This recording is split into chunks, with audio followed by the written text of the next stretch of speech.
Can you believe it's been 20 years since this underrated gem of a superhero flick came out?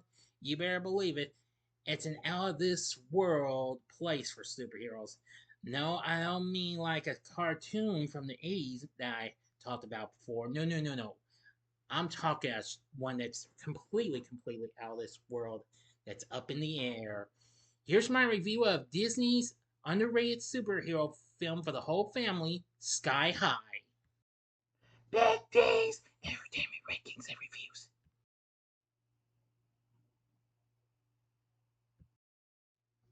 So, greetings, my fellow YouTubers, and welcome to Big D's Entertainment Rankings and Reviews. My name is Doyle, better known to you as the Big D, and this time around I bring to you a review of the 2005 superhero comedy flick Sky High, released by Disney, directed by Mike Mitchell, along with, well, a story written by Paul Hernandez, along with Bob Bob Scully and Mark McCorkle, creators of Kim Possible, starring Kelly Preston, Michael Angarano, Danielle Panabaker, Mary Elizabeth Winstead, and Kurt Russell. It follows the son of two superheroes who is enrolled in an airborne high school for teenage superheroes. As his dormant superpowers manifest, he struggles to maintain his relationships with his old friends, learns of a threat from a mysterious supervillain, and searches for the girl of his dreams. The film was released on this day, July 29th, 2005. Henceforth, today is the film's 20th anniversary. The film was a modest success and got good reviews and what have you, and has been recognized to this day as a cult film. Let's get into the story. Will Stronghold lives with his superhero parents Steve Stronghold, alias the Commander, and Josie DeMarco Stronghold, aka Jetstream, in Maxville. Will is anxious about attending his parents' alma mater, Sky High, a school located on a secret flowing campus, because he secretly has not developed any superpowers yet. On their first day, he, his best friend Layla Williams, and the other freshmen are harassed by seniors Speed, Lash, and Penny Lint, and meet Gwen Grayson, a popular senior and technopath who Will falls for.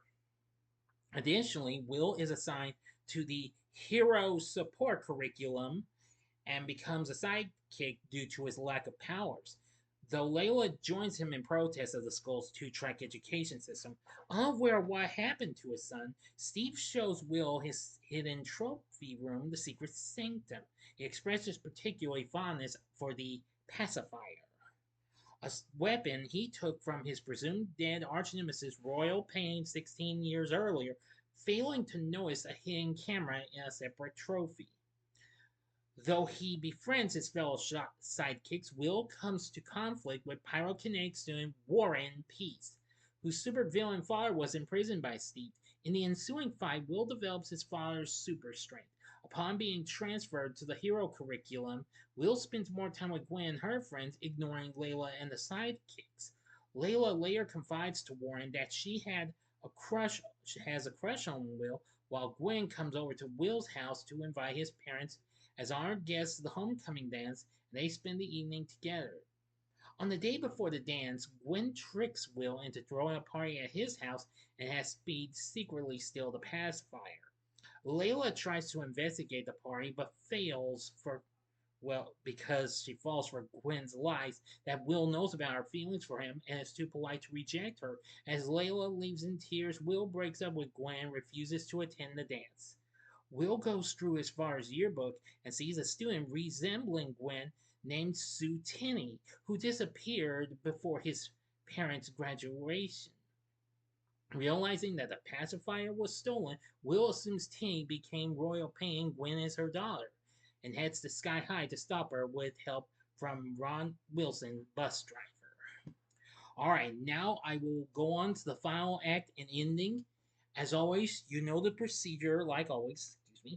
You have 5 seconds to stop this video. Go to the description box below and fast forward to the time below. If you've seen this movie already, please continue.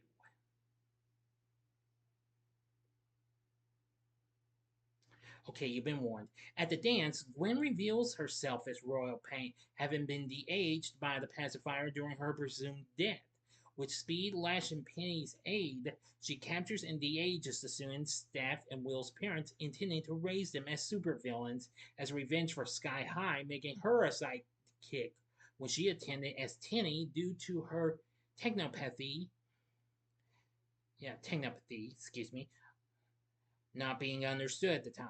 After reconciling with Layla, Will teams up with her, Warren, Ron, and the other sidekicks to rescue the captives and defeat Gwen's allies while Will fights Gwen herself.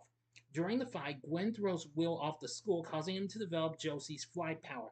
Though Gwen sabotages the school's anti gravity drive, the sidekicks successfully restart it, and Will uses both of his powers to return the school in the right up to the sky. Excuse me.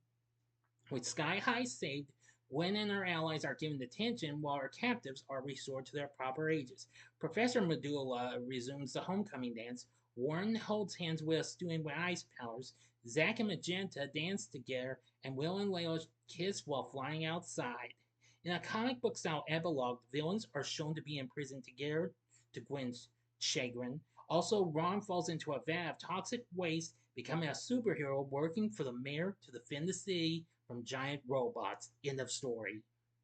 So, what did I think of Sky High? Now, I've only seen this a few times, but I will say this is easily a very underrated superhero flick, especially one for the whole family.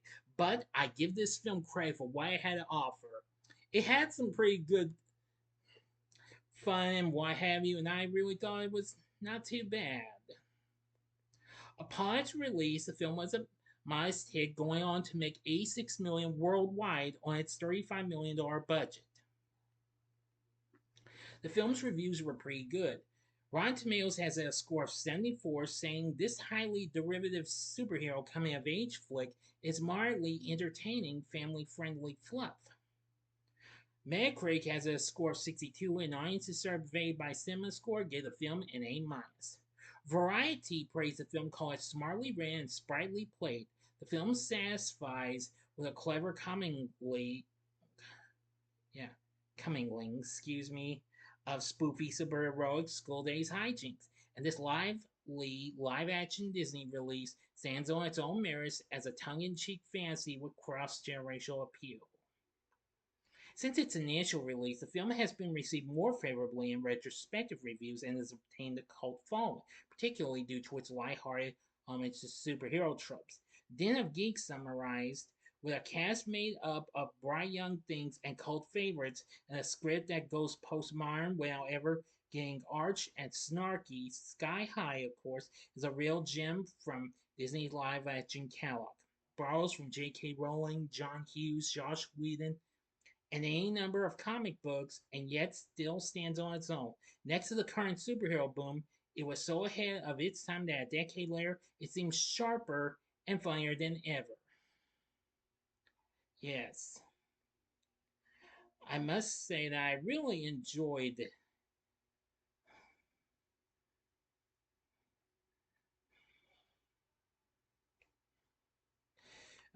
I mean,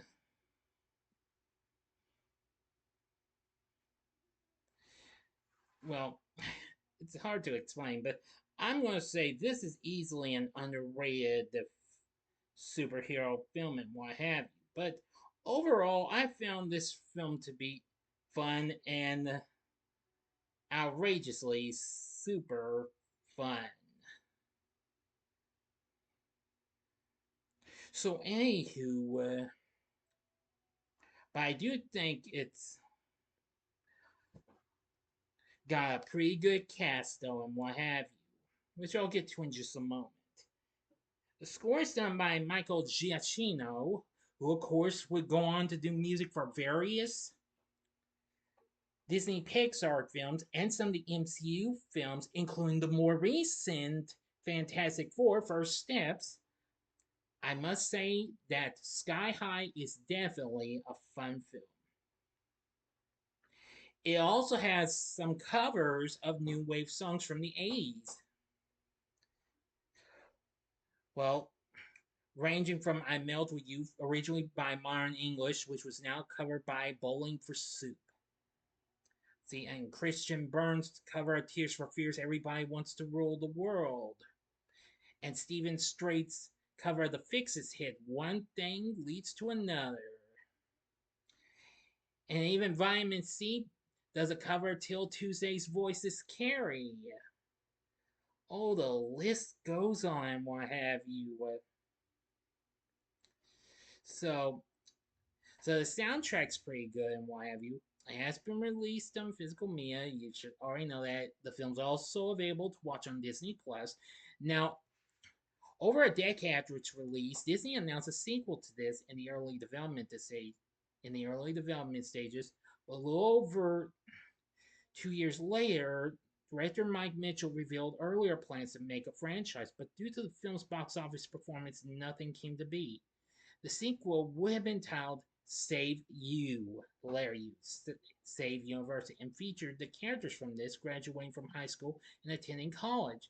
There was also plans to make a TV series, which the main actors, save for Kurt Russell and Kelly Preston, had signed on to reprise their roles for, but there have been no new developments for it as of this year. However, last March, Mitchell still expressed interest in a sequel, but pointed out that ever since Disney bought out Marvel, they only see them as their superhero output. He has stated that he would like to do a Sky High inspired project set in the MCU. So maybe we'll see what happens, though. Anyway, now for the cast, we have playing Will Stronghold is Michael Angarano, who has appeared on numerous shows. He's been on Will and Grace, but he also appeared in movies including Music of the Heart and Lords of Dogtown, as well as later films including The Forbidden Kingdom and Oppenheimer. He also has starred on This Is Us as well. I will say he's a pretty good character, and Angarano does a pretty good job on this character. He does pretty good. Playing Steve Stronghold, the commander, is Kurt Russell, whom is certainly no stranger to working for Disney, since he did numerous films long before this, including The Computer Wore Tennis Shoes, The Barefoot Executive, Now You See Him, Now You Don't, and The Strongest Man in the World, plus, oh yeah, and also The Fox and the Hound. I'm going to say he does a great job in his performance in this. And this was still before he would appear in Guardians of the Galaxy Volume 2. Very good. Playing Josie DeMarco Stronghold, aka Jetstream, is the late Kelly Preston. I'm going to say she does a good job in her performance. Very good performance.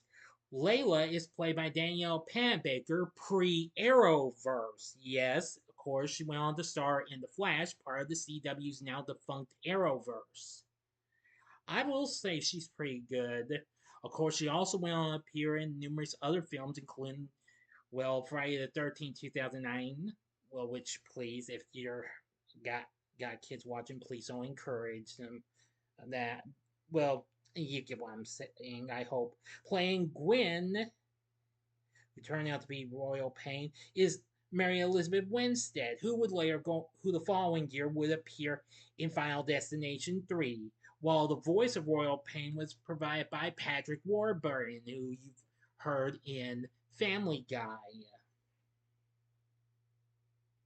And has also appeared in numerous other TV shows. Stephen Strait, who actually did let me who actually did the cover of the Fixes One Thing Leads to Another, plays War and Peace. Now I'm going to say he does a pretty good job on this character. Very good. DJ Daniels plays Ethan Bank, aka Popsicle. Yeah, kind of a memorable name. Kelly Vitz as Magenta Lewis, or Maj for short.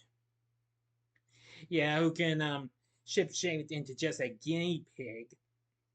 Nicholas Braun as Zack Attack, who can glow in the dark, but well, you'll know when you see it. There's Malika and Khadija Haq. If I mispronounce these, I apologize. Played Penny. She was a very good one. Jake Sandvig played Lash. Will Harris did Speed. And we had some other pretty big names. We have Kevin McDonald as Professor Medulla. Most people might remember him from The Kids in the Hall. And of course, the voice of Agent Wendy Pleakley in the Lilo and Stitch franchise. Let's see. And then we have Bruce Campbell, who you may know from several movies, most notably the Spider-Man trilogy Sam Raimi did, plays Coach Boomer, aka Sonic Boom. And I'm going to say he was pretty good. Kevin Heffernan, who is actually a member of the Broken Lizard comedy group, who of course were behind Super Troopers and Club Dread. And then just shortly after this, he played Sheev in the Dukes of Hazzard film that same year. I'm gonna say he was pretty good. Cloris Leachman played Nurse Specs. Yeah, because she's got X-ray vision. She's not too bad. May she rest in peace. Jim Rash played Stitch as Royal Pain's cackling sidekick, aka who of course was Mr. Grayson. Dave Foley played All American Boy, yes, who was also a member of the Kids in the Hall. Yeah, I'll say this character's pretty funny and what have you. And finally, playing the Principal School High, who can transform into a comic-like form. Principal Powers is played by none other than another person who was in the Dukes of Hazzard film after this, and that's none other than TV's Wonder Woman herself, Linda Carter. So you got to admit the cast is really good. So this has a very good cast and what have you. So Sky High is pretty good. I mean, with a pretty good cast, a pretty good story, great characters, a great score and soundtrack, I say this film's worth a look into. So would I recommend Sky High? I'd say sure, go ahead, give it a shot. I think you'll really enjoy it. But what did you think of Sky High? Let me know in the comments section below. If you like this video, click the like button, subscribe, and be a part of the Big D Nation. Continue to help support my channel. Make it grow, make the views grow. Tell all your friends about my channel, give them to know me. Maybe they'd like to be a part of my Big D Nation. Share my vids with your friends if you'd like. And we'll have another video coming up for you soon, and it's going to be a re-review, which will kind of be an upcoming early anniversary for a film that has an anniversary next month, okay? So anyway, if you like this, check out my reviews for these other films with young or teenage superheroes. In the upper left-hand corner is my review for another underrated young superhero flick, and that's Zoom from 2006. If I'm not mistaken, or was it 2000? I'm sorry. Or you can go to the upper right-hand corner and check out my review of The Adventures of Shark Boy and Lava Girl from 2003, or go to the bottom left-hand corner and see my recent review of the newest installment of the MCU, The Fantastic Four First Steps. And the bottom right hand corner is the button you can click to subscribe. If you like rankings and reviews on movies, TV, music, video games, etc., then I'm your guy. Thanks for watching. Until next time, I'm the Big D saying, see ya.